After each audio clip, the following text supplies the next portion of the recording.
देवी राधा का जन्म दिवस भाद्र मास की शुक्ल पक्ष की अष्टमी तिथि को माना जाता है। इस साल यह तिथि गुरुवार 9 सितंबर को है।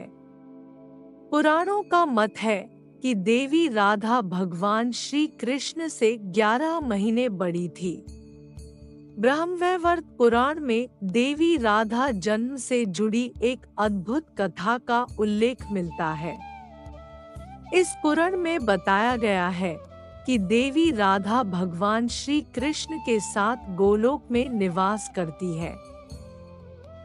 एक बार देवी राधा गोलोक में नहीं थी, तब श्री कृष्ण अपनी एक अन्य पत्नी विराजा के साथ विहार कर रहे थे।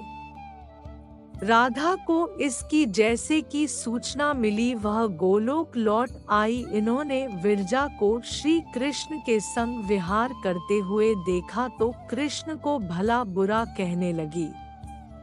राधा को क्रोधित देखकर विरजा नदी बनकर वहां से चली गई। कृष्ण को बुरा कहने पर श्री कृष्ण के सेवक और मित्र श्रीदामा को क्रोध आ गया और उन्होंने देवी राधा का अपमान कर दिया।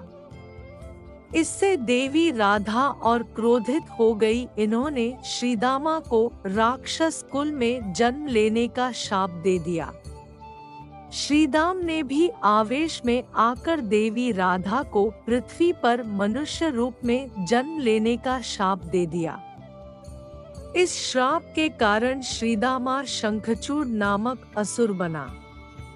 देवी राधा को कीर्ति और वृषभानु जी की पुत्री के रूप में जन्म लेना पड़ा, लेकिन इनका जन्म देवी कीर्ति के गर्भ से नहीं हुआ था। ब्रह्म पुराण में बताया गया है कि श्रीदामा और देवी राधा ने जब एक दूसरे को श्राप दे दिया, तब भगवान श्री कृष्ण ने आकर देवी राधा से कहा कि पृथ्वी पर तुम्हें गोकुल में देवी कीर्ति और वृषभानु की पुत्री के रूप में जन्म लेना होगा। वहाँ तुम्हारा विवाह रायण नामक एक वैश्य से होगा और सांसारिक तौर पर तुम रायण की पत्नी कहलाओगी। रायण मेरा ही अंश होगा।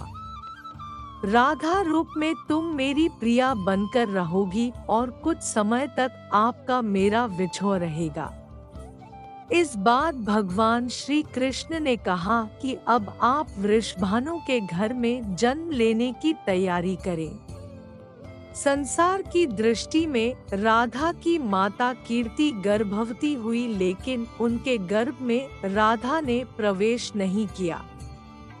कीर्ति ने अपने गर्भ में वायु को धारण कर रखा था और योगमाया के सहयोग से कीर्ति ने वायु को जन्म दिया, लेकिन वायु के जन्म के साथ ही वहां राधा कन्या रूप में प्रकट हो गई। इसलिए यह माना जाता है कि देवी राधा अयोनिजा थी।